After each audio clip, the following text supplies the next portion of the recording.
Hi friends, I'm Greta with the Columbus Public Library, and I have another Simple Steps story time for you today. Today we're going to talk about animals in winter and how they stay warm. So I just came in from outside and it is a very cold day here in Columbus, Georgia. What do you suppose I did to stay warm while I was outside? Well, I have on 2 sweaters and that helped, but it's still so cold. So I had to add some layers. I kept my ears warm. I kept my hands warm with gloves. I kept my neck warm with a scarf, and I topped it all off with my very warm winter jacket. So while I was outside, I felt pretty toasty. Then I looked up in a tree and I saw a squirrel. And I wondered, how does that squirrel stay warm in the winter? Because that squirrel does not have comfy winter coats. I wonder if that squirrel wondered why I was all bundled up. And that reminded me of this really terrific book we're going to share today called A Warm Winter's Tale. You see all my puppets? Well, there's a mouse and a black bear, a turtle, a bumblebee, a bird, and a butterfly in our story today, along with some other animals. And we're going to learn what they do in winter to stay warm. It's called their adaptations, or how they adapt to the cold weather. Some of them leave. They migrate to a warmer place, and some of them sleep or hibernate. But there's a lot of different ways that these animals stay warm, and this is a really fun way to learn about them. So let's get ready to read. A Warm Winter Tale, written by Carrie A. Pearson and illustrated by Christina Wald. There on the cover, you see a mama fox and her baby on a cold, snowy hillside. And here on the title page, there's a human mama and her son. He's not really a baby, is he? He's a pretty big boy. And they're walking in the same snowy landscape. In this story, the animals are going to ask their mamas how we humans stay warm, because each of them imagines that we're staying warm the way they do. Let's start with the foxes. How do humans keep warm in the winter, Mama? Do they wrap their tails tight round their bodies just right as heaters to chase out the chill? Do you see the black and white picture? He's imagining humans doing it the way foxes do. But we don't have tails. So Mama says, no fur tail for draping, for covering and caping. Their blankets are cotton and wool. Here comes the turtles. How do humans keep warm in the winter? Do they dig in the mud, their skin covered with crud, till sunshine warms up their thick shells? Look at the little girl with a shell on. Mama says, no mud soak that's oozing, no crud cloak for snoozing. Their mud baths must wait until spring. And here's the little birds. How do humans keep warm in the winter, Mama? Do they fluff up their feathers, whatever the weather, and shiver to make their own heat? No feathers for fluffing, no down coats for puffing. Their bodies are covered with clothes. How do humans keep warm in the winter, Mama? Look, there we are with 3 black bears down in their den, a mama and her 2 cubs. And one baby asks, do they eat till they're plump, go to sleep in a lump, and wait for spring breezes to come? That's what bears do. They hibernate. They eat a whole lot, and then they sleep most of the winter. And Mama says, no snoring or wheezing while cold winds are teasing. In winter, they are active all day. How do humans keep warm in the winter, Mama? Asks the young deer. Do they grow hollow hair so the coats that they wear trap the heat from their bodies for warmth? We do not have hollow hair all over our bodies like deer do we? Well, here's what Mama says. No hair coats for warming. When winter is storming, their jackets have zippers and snaps. Buzz! Do you see all the bumblebees? How do humans stay warm in the winter? Buzz! Asks the one little bee.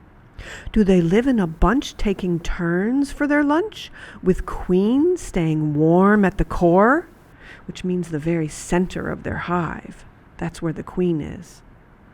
But the queen answers, no queen in the center where no one can enter.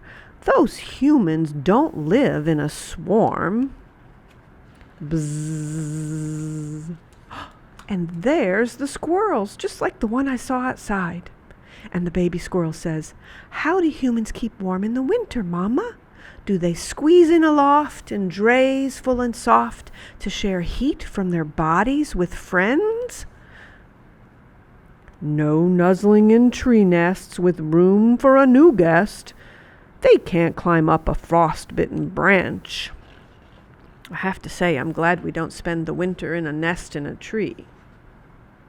And there's the beautiful monarch butterflies. How do humans stay warm in the winter? Is the sun their bright guide as their wings fly and glide to trees where it's warm all year long? Look, she's imagining a human with butterfly wings. But we don't have those, do we? And the mama butterfly says, no flying on strong wings to flee what those winds bring. They wish for the ice and the snow. Well, maybe not all of us wish for the ice and the snow, but if it comes, we humans live with it, don't we? But the monarchs migrate to where it's warm all year long.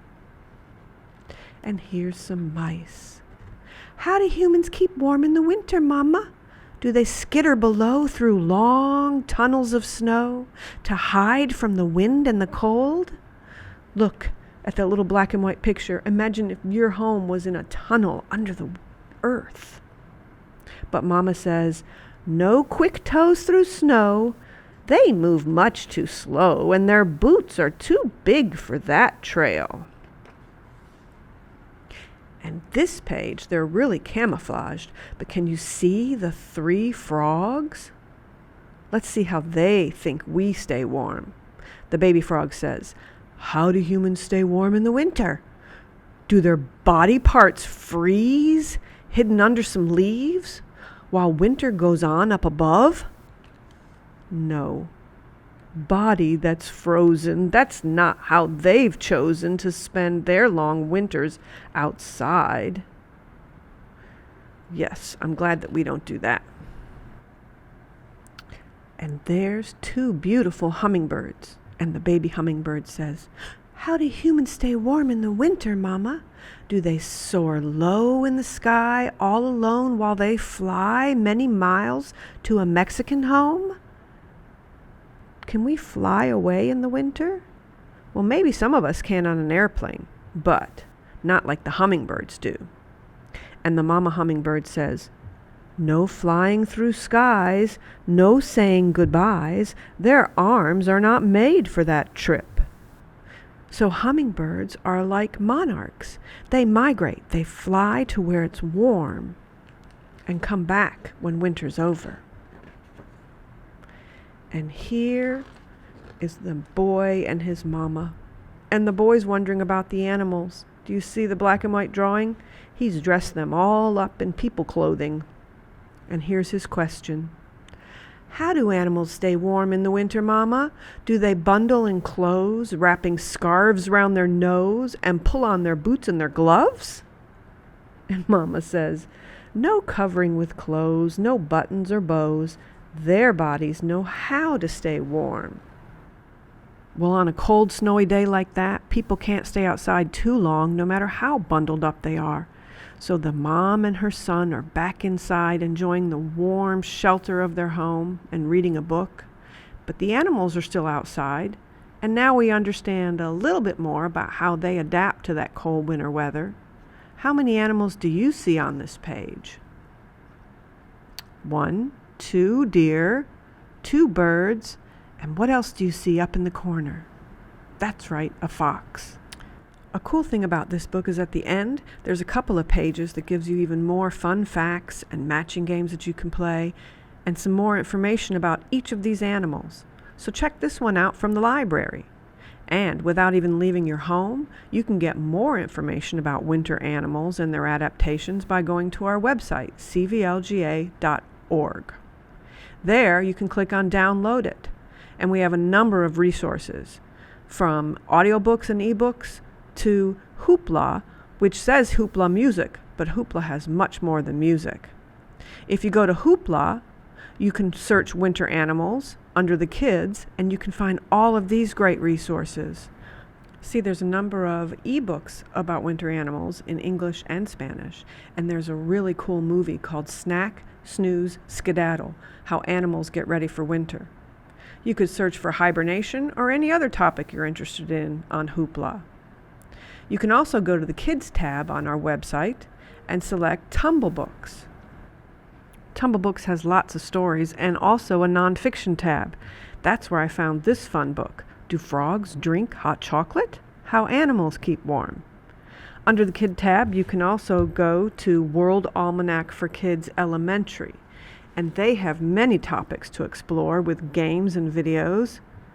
Under their animal adaptations, there's lots of information. So check any of these resources out.